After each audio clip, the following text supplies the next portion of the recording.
right. I'm so glad to be back. This is my first interview of 2022. I went on a mental health break. I shut down, shut in, enjoyed the holidays. Like after Thanksgiving, it was a wrap for me. But I am back. Thank you. I'm so glad for everybody tuning in. If you are unfamiliar, let me introduce myself. I am Lachelle Smith, and this is Minority Report featuring Black owned businesses. On this episode of Minority Report, I have back with me Mama Ayo Handy-Kendi. She is the founder of the African American Holiday Association, and she also created BlackLoveDay. That is my favorite holiday, hands down, February 13th. If you are not familiar, you can always go back to my YouTube channel, youtube.com/C/ Minority Report TV show. Find me there. You can find all of my interviews with Mama Ayo and me talking about also how you can support Black owned businesses on Black Love Day, February 13th, this coming Monday.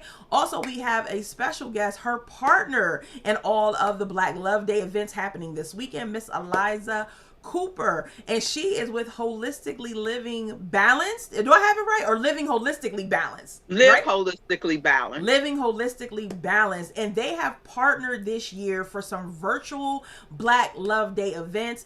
I'm going to let them explain to you what you can expect. All you have to do is log in online and participate. And we'll be talking about the 5 tenets of Black Love Day, the whole shebang. You're going to get all of the details right now on this episode. First of all, Mama Ayo, you know how much I love and adore you. Thank you so much for coming back to Minority Report. And Eliza, this is your first time on my platform. Thank you for joining me. How are you ladies doing this evening? Well, we're doing really good. We're sending love and light to you, Lachelle. You know how much I love you. Yes. And I just appreciate you. I've watched you grow with Minority Report, and I'm just really proud of you. Okay, so that's how I'm doing tonight. I'm proud of you, and I'm looking forward to another Black Love Day. Black Love Day is actually February the 13th, so it's actually Sunday. Sunday. Yeah, it's Sunday. So we're also basking in a lot of love that we've been getting while we've been planning our programs and activities, and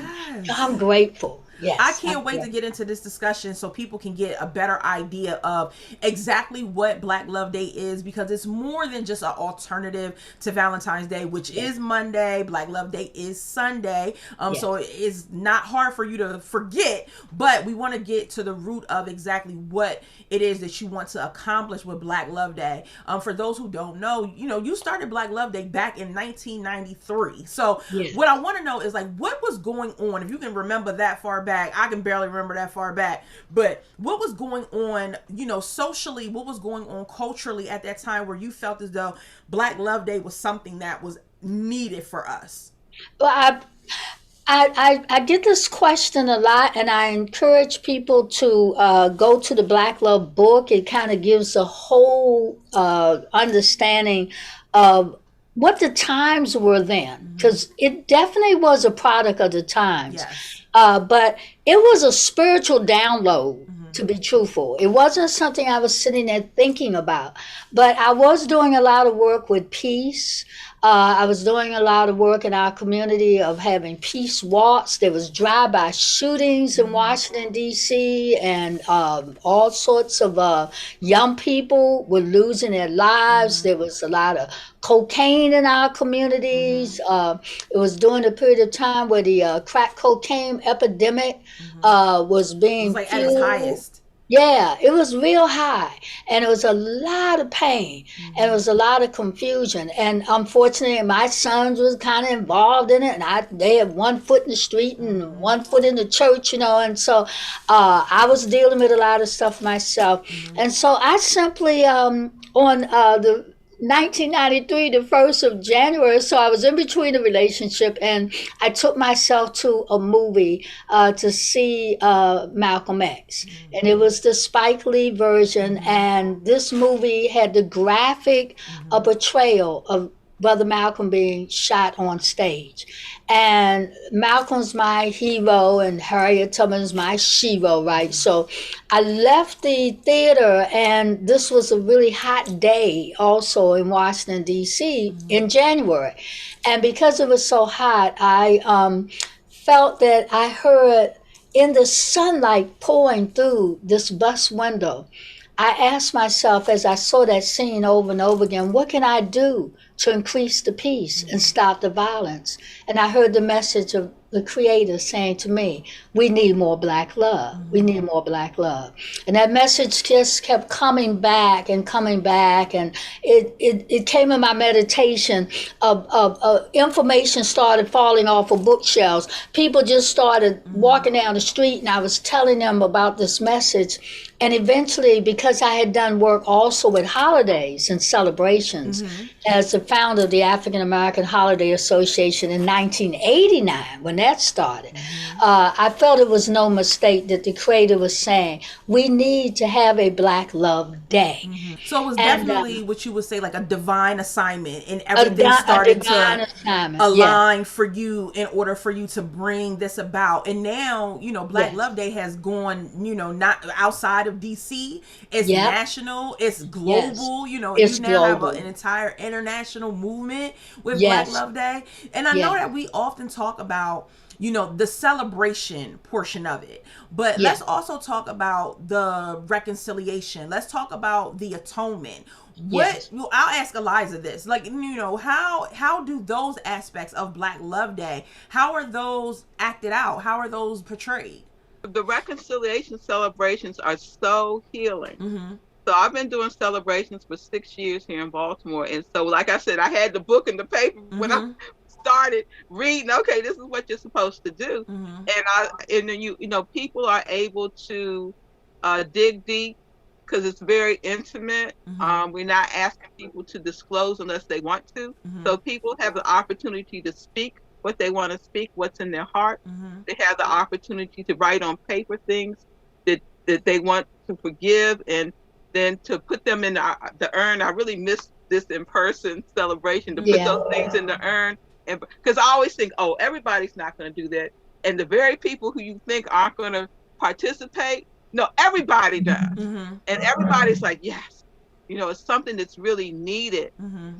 It's a community, and then you're seeing other people, so you know that you're not alone. It's the truth. Black Love Day is a 24-hour demonstration of love, and its goal is to have us atone.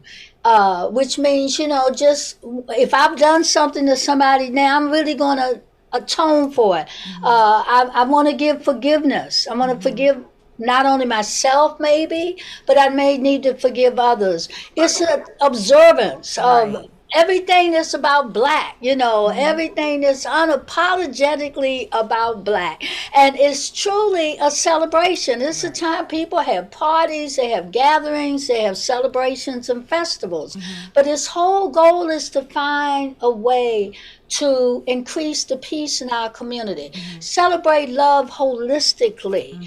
And when you celebrate love holistically, you get a chance to transform through the power of love. And so it's a day of love in action, I say. It's also a day that even Europeans, white folks, they get a chance to show love in action and reconcile a lot of their confusion and their racism and their hatred and their bitterness. So it's a day for all of our relationships to heal. You can just simply you know, stop a moment and just say, I am sorry. I have not always been as loving, because it's a day of caring for yourself and caring for everyone around, based on a guideline of 5 special tenets, showing love for the Creator, for ourselves, our family, our Black community, and the Black diaspora. We spoke of the race at the beginning, and now we're speaking of the diaspora with the recognition of our growth and understanding that we're all one human race. There is no real separation about race, but we do have cultural groups. And in celebrating our culture as a people of African descent, this is a time that we really should be spending our money where it counts. Is one of those special loving our community tenets. Spend our money where, you know, it will benefit us as a people, as a culture. We're talking about that first tenet, you know, love for the Creator. Yes. Is that where the theme this year came from? Yes, it is. Okay. This year's theme, again, another spiritual download. Every year we have a theme, and it came very clearly that in the times that we're in, you know, a lot of fear, a lot of trauma, a lot of grief, all this isolation, you Right. know. Children are really going through a lot. Unfortunately, people are taking their lives, you Absolutely. know, that's very serious. And so, you know, we wanted to express in that first tenet this year the focus that it's time to stay prayed up. It's time to know who our real source of our strength is. Yes. You know, we're concerned about government aid and how institutions we can turn to, yet in the best of times and the worst of times, we've had to turn to each other. Right. We've had to connect and as a people and work together. And that means that's the unity that comes from our love. Right. And our And creator when, shows up when two or three yes, of us are gathered together. So when it that's right. it all falls in line, and this is exactly what we need in this season that we're in right now of Yes, it total is. uncertainty. I mean, I do believe that we're hopefully coming out of this pandemic, but and I don't know, like it seems to every other day it takes a turn, and that uncertainty can, you know, drive you further and further into a depression where you Yes. feel like love isn't existent. So this is definitely like right on time. We give Eliza, time. I wanted to ask you, how did you and Mama Ayo become partners? So actually, I used to live in Washington, D.C. I'm in Baltimore right now. And so I found out about BlackLove, and she actually lived in my neighborhood at the time. Okay. And I would see her. But I found out about Black Love Day, and I'm also a holistic person. So we had that in common as well. And I told her I wanted to do a celebration of Black, and she said, "Come and join with me." So I think for about 2 years, I facilitated with her. It was just, I was just like, wow. But we just clicked so much. And then when I moved to Baltimore, I couldn't find any places that were really doing Black Love Day celebrations. So you had to pick up the And mantle and run with it. well, I didn't do it right away. Because I was Eliza. doing so much community work and I was adjusting to, and you have to build new networks and Right. Yeah. get to know people. So I went to a community place that gave me space, and I did my first Black Love Day celebration. I think I had maybe 15 people. Okay. And the next year, over in Mondawmin Mall here in Baltimore, was Touch Points. They gave me space, and I did it there up until last year. In fact, in 21, that was one of the last events I did before everything shut down, was Yeah. Black Love Day. What I do when I do my Black Love Day celebration, I ask people, please come and celebrate this day. Take time to learn and grow, and then look at it as a day of accountability. So I ask people to create a love and action plan, and for the year. Okay. And so For that the every year. day, for the Okay. year, so that you have goals that you want to make. You sit down and then when you come back to Black Love Day the next year, you can review, did I accomplish these goals? How did I grow and change? And then what can I do? Do I have some of the same goals I had last year? Do I add some goals? And I have to say, for me personally, I have grown. When I started looking, I said, well, did you do it? It said, yes, you do a love and action plan. I have one for myself, my family, and for the community. So every year, and so I started looking at, well, did you have some growth? Did you have some change? What things are you continuing? And it's just been so powerful. I had one lady who learned about it, and she says, oh, I have a space, and I'm going to have a big meal and have my family come, and we're going to do our own That's her own celebration. thing. And I said, yes. That's Yes, right. I That's just said, you right. don't have to come to mine, but celebrate. Look But at celebrate. those principles. And learn that we are one race. Let's get rid of our biases and our misconceptions that have been poured into our brains down through the ages. Right, Actually, socially conditioned for us to not be unified. Yes. And Black Love Day gives us an opportunity to really be cohesive, to really be be in common unity with one another. So I know that over this weekend you have many events. So I know like the main event on Saturday is really broken out into different sessions. So you have panel discussions, you have group discussions, you have different breakout sessions, you have sessions for people who don't quantify or qualify themselves as Black, Yes. who want to also participate. But I know that on Sunday you have a relationship ceremony. Ceremony, So yes. describe that so people can get an idea of, when they log on. I know that there's an Eventbrite link for all of the different events that you have going on this weekend, but I really want you to describe, what does that relationship ceremony look like, and what do people walk away with once once they go through the entire ceremony? We want people first to pre-register on Eventbrite. They can go to our website link, AfricanAmericanHolidays.org, or they can go to Eventbrite and you'll see the official BlackLoveDay weekend. The ceremony really consists of an opportunity to breathe, relax, go within, make connections with each other, which we are able to do online. Right. We've learned certain techniques on how we still can feel the connectedness with each other. And there will be a chance throughout the weekend to have celebratory music and poetry, and the ability to, again, see ourselves again in that sense of being unapologetically Black. There will be prayer. There will also be the ritual. And the ritual reconciliation, we do encourage people to consider that this is a time to bring your pain, bring your hurts, bring the trauma and the drama. And as Eliza talked about in person-to-person ceremonies, of course, we are able to create a burning bowl situation in which we can actually write our statements about who we want to either forgive or how we may want to forgive ourselves. Right. Or, whatever statements that really allows us to reconcile our differences. Online, we're going to recreate this ritual. We did it last year at a conference online, and to do it again, people really are looking forward to it. So we invite you to come to the ritual. Let go of some of the things that we're holding on to. We say that the opposite of fear is love. And there's been an awful lot of fear. A lot of fear. A lot of fear. Right. And so when we know that the essence of our strength is something higher than ourselves, we want to come back to our Black joy by being able to let go of a lot of this fear and return to love to heal all of our relationships. Right. Restoring our faith, our faith in one another, our faith in our collective strength.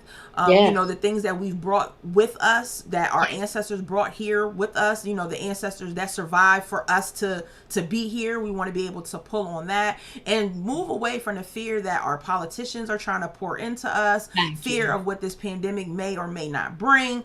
It's just been a lot, like you said, with the suicides, and Black Love Day is really coming at a time where I think we need it the most. We need you, Mama Ayo. We need you, Eliza, and everybody watching this. We need you as well. So please head on over to Eventbrite. It's bld2022.eventbrite.com. You can see a complete list of all of the events and the times broken out. So if you're not available at 2, but you're available at 4, if you're not available at 6, but you're available at 7, you can get a full list, a full breakdown of every, like I said, panel discussions, poetry, dance, music, and then the ceremony that is happening on Sunday. So again, bld2022.eventbrite.com. You can go there, pre-register, plan on joining us in celebrating Black love. That's it for this episode of Minority Report featuring Black-owned businesses. Again, Mama Ayo, I love and adore you. Thank you for returning.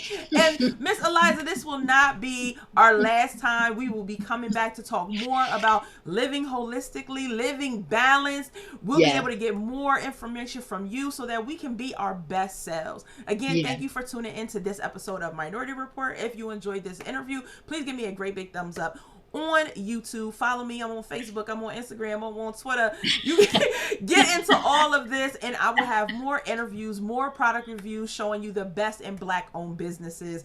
Thank you guys, and you have a good night.